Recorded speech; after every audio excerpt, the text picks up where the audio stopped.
एक छोटा सा नगर था। उस नगर में एक बूढ़ी औरत निर्मला अपने बेटे कालू के साथ रहती थी। कालू दिन भर खेतों में काम करता, तब जाकर घर चलता था। बेटे कालू, आज खेतों में जरा देर से चले जाना काम करने।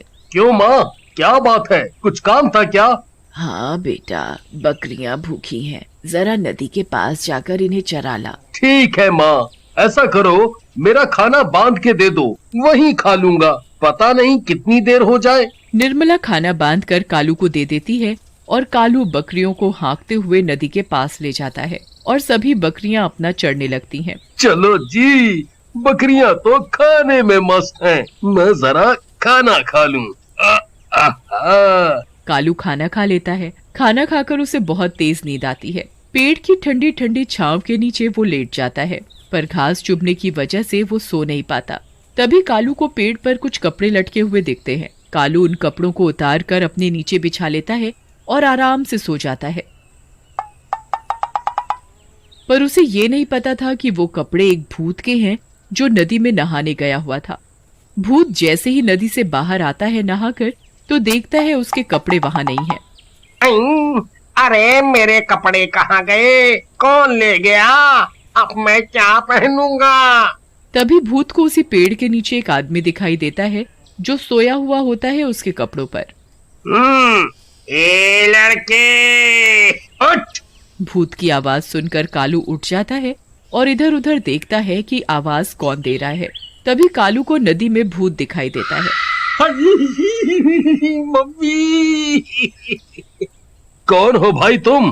दिखाई नहीं देता क्या मैं कौन हूँ? आंखों से अंधे हो क्या? मैं भूत हूँ। तुम भूत हो? कहाँ से भूत हो भाई तुम? देखने से तो भूत जैसे नहीं लगते, तुम तो कोई गंदे से आदमी दिख रहे हो। ऐसा लग रहा है कई सालों से नहाए नहीं हो।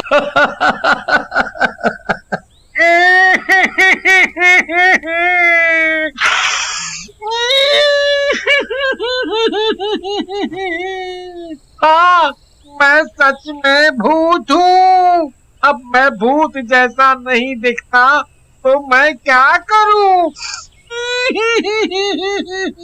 अच्छा, मान लिया तुम भूत हो, पर यहाँ आए कैसे? मैं यहाँ नहीं रहता। हम भूतों की भी एक दुनिया है। मैं तो अपने रास्ते से ही उड़कर जा रहा था इस नदी के ऊपर से। नदी दिखी तो सोचा ठंडा ठंडा साफ पानी है, नहा लूं। मैंने अपने कपड़े उतार कर पेड़ पर रख दिए थे और नहाने चला गया था। जिन कपड़ों पर तुम सोए हुए थे वो मेरी लंगोट है। तुम मेरी लंगोट दोगे तो मैं नदी से बाहर निकल पाऊंगा। अगर मैंने तुम्हारी लंगोट दे दी तो तुम नदी से बाहर आ जाओगे। और बाहर आते ही तुम मुझे खा जाओगे, फिर मेरी सारी बकरियों को भी खा जाओगे। नहीं नहीं, मैं तुम्हें और तुम्हारी बकरियों को नहीं खाऊंगा। मैं कैसे मान लूं कि तुम नहीं खाओगे? तुम भूतों का क्या भरोसा? अरे भाई, मैं शाकाहारी भूत हूँ, तो भला मैं तुम्हें कैसे खा सकता हूँ? अगर मैंने अब इसे इसकी लंगोट दे दी तो ये भूत अपनी लंगोट लेकर चला जाएगा। मैं सोच रहा हूँ क्यों ना मैं इसकी लंगोट ना देकर इससे अपना काम निकालूं। ये भूत लंगोट के बदले मेरे सारे काम कर सकता है। भूत भाई देख, तेरी लंगोट तो मैं तब दूंगा जब तुम मेरे सारे काम करोगे। ठीक है, मैं तुम्हारे सारे काम कर दूंगा, पर तुम मुझे बाहर तो आने दो। कालू भूत को उसकी लंगोट तो नहीं देता, उसके लिए घर जाकर अपने कपड़े ले आता है और उसे अपने कपड़े पहना देता है। ए भूत, जब तक मेरे सारे काम नहीं होते तब तक तुम यही कपड़े पहनोगे। फिर मुझे तुम छोड़ दोगे ना? हाँ, छोड़ दूंगा। फिर कालू भूत को अपने कपड़े पहनाकर अपने साथ अपने घर ले जाता है। भूत भाग बेटा, ये हमें खा जाएगा। नहीं माँ, डरो मत, ये हमें नहीं खाएगा और ये भूत मेरा दोस्त है। भूत भी कभी किसी का दोस्त होता है क्या? तू पागल तो नहीं हो गया? कालू अपनी माँ के कान में जाकर सब बता देता है। बेटा, तू इसे घर तो ले आया है, पर इसे लाकर कोई मुसीबत खड़ी मत कर देना। और गांव वालों का क्या? माँ, तुम चिंता ना करो, मैं सब संभाल लूंगा। अगले दिन कालू भूत को खेतों में ले जाता है। ओ भूत, आज तुझे इस खेत में हल चलाना है। रात होने से पहले ये काम खत्म हो जाना चाहिए। चल अब शुरू हो जा, चल। ठीक है भाई, चलाता हूँ हल। कालू वहाँ एक पेड़ के ऊपर जाकर बैठ जाता है और उस भूत पर नजर रखता है। अब हो गया ना काम। लाओ, दे दो मेरी लंगोट। नहीं नहीं, तुम्हें लंगोट नहीं मिल सकती। अभी मैं तुमसे और काम कराऊंगा। अभी तुम नहीं जा सकते। भूत जोर जोर से रोने लगता है।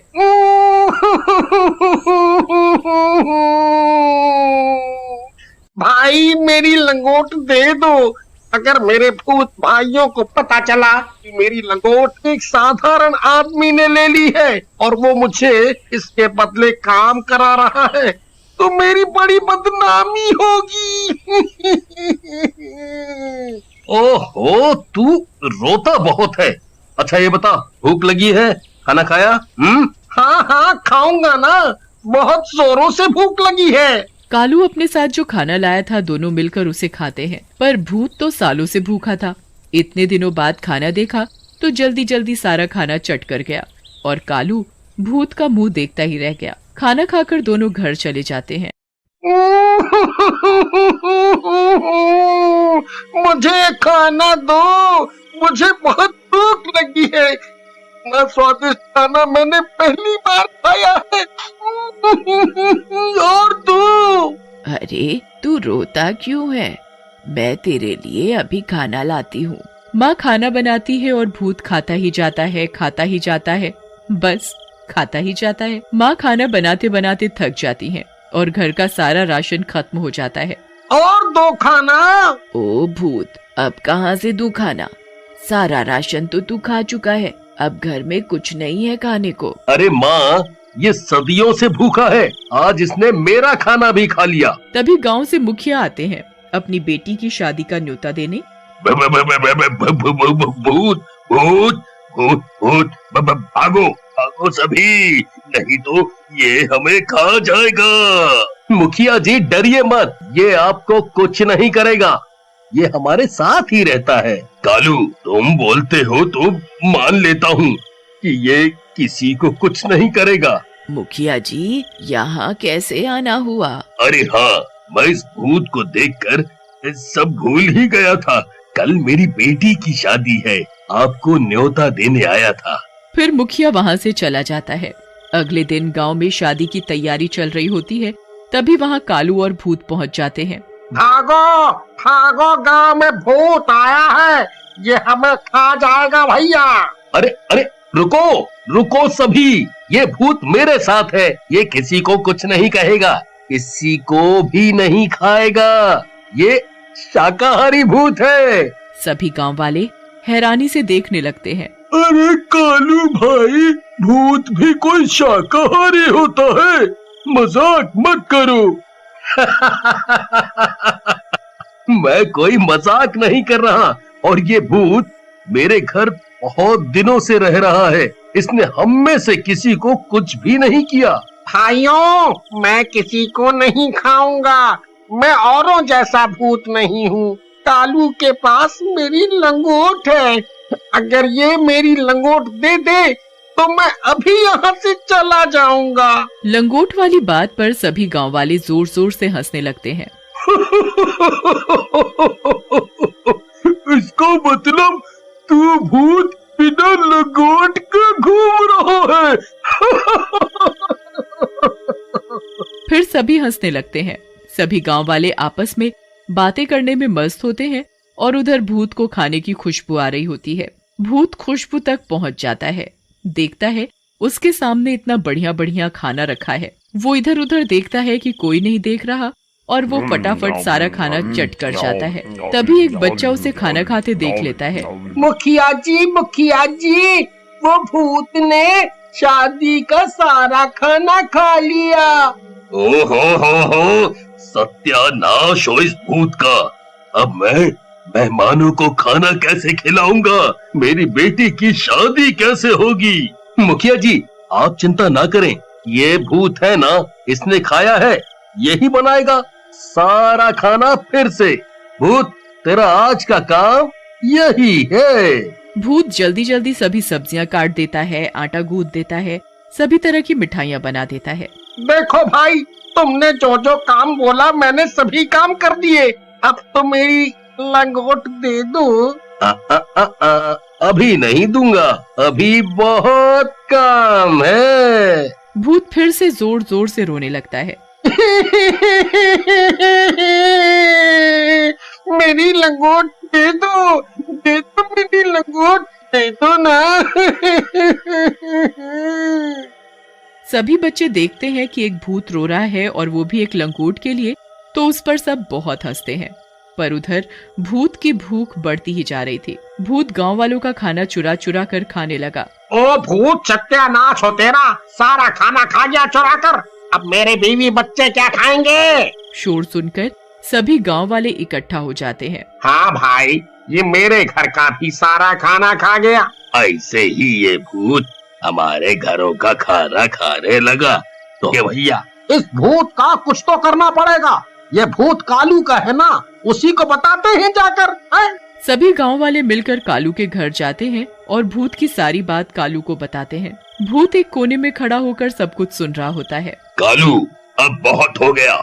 इस भूत ने पूरे गांव वालों को दुखी कर रखा है। सभी के घरों का ये भूत रोज रोज खाना खा जाता है। पूरे गांव का अनाज ये खा चुका है। ऐसे ही चलता रहा ना तो एक दिन हम सभी भूख से अपनी जान गंवा बैठेंगे। मुझे भूख लगी थी, इसलिए मैंने खाना खा लिया।